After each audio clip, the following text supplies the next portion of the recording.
Yeah, I mean, I got to speak to the former head of the CIA, and for certain key moments in this movie, I really, needed to get his insight because there are some, really touchy, hardcore political moments in this movie. As much as it's this entertaining thriller, it deals with some pretty topical issues. So we had to get our facts straight. But a lot of the stuff that I did research-wise really came from the book and David Ignatius's past work, and my conversations with him, because he's really regarded even in the amongst CIA agents as the most knowledgeable about modern warfare and the United States and foreign relationships and things that have occurred with the CIA, real stories that he's sort of taken from the Middle East and put into the movie. So he was really, really, really beneficial in shaping the character and shaping what I did up on screen.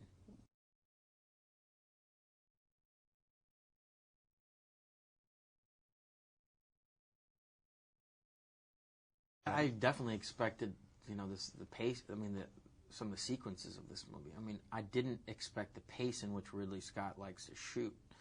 There's no way for. I mean, I know Russell's done 4 movies with him, so he was used to that pace. But it took a week or two to really adjust to how fast and what he's able to accomplish from day to day. I mean, he moves entire set pieces from afternoon to afternoon, and trusts his instincts performance-wise. He says, I believe it or I don't believe it, and or let's change everything in the background. Let's have a helicopter fly in. Are you ready? Okay, good. Let's shoot it.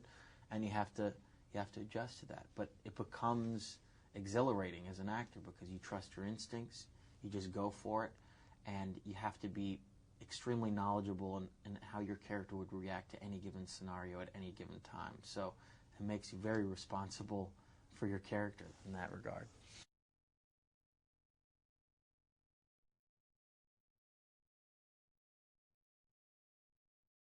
This is one of those situations where I had a limited time to prepare, so it was a huge sort of crash course in cramming all the history of the CIA that I possibly could, modern warfare, Arabic, all this stuff, and because I just wrapped this film called Revolutionary Road, and I went straight to Morocco and was right in the thick of it. So it was really a crash course, but the Arabic was very difficult. It was a very difficult language to learn.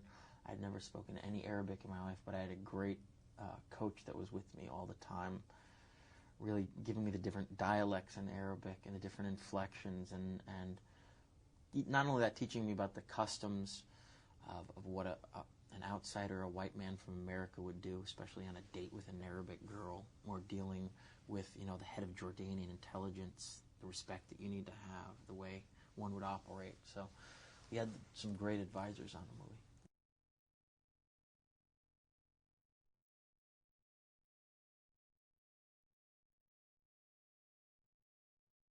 Right now, I mean, we have a huge election coming up in the United States. We have a huge election, a pivotal point in American history, and I really, obviously, I've been very involved with the environmental movement, and there's candidates. Out of the 2 candidates, one clearly has a better environmental policy, in my opinion, and that's on a personal note. But for me, the big thing for me is to really get the youth vote out there. So I've been doing a lot of work to sort of galvanize and energize the young people out there who really in the last 2 elections didn't show up the way they should have. Traditionally in the last election specifically, over 70% of older people went to vote, and only 40% of registered young people went to vote. So we need to get a real representation of our country by people that are going to be affected by the policies that the next president puts into effect for the next 50 years. And until we get that youth vote out there, we're not going to have a real representation of what our country wants.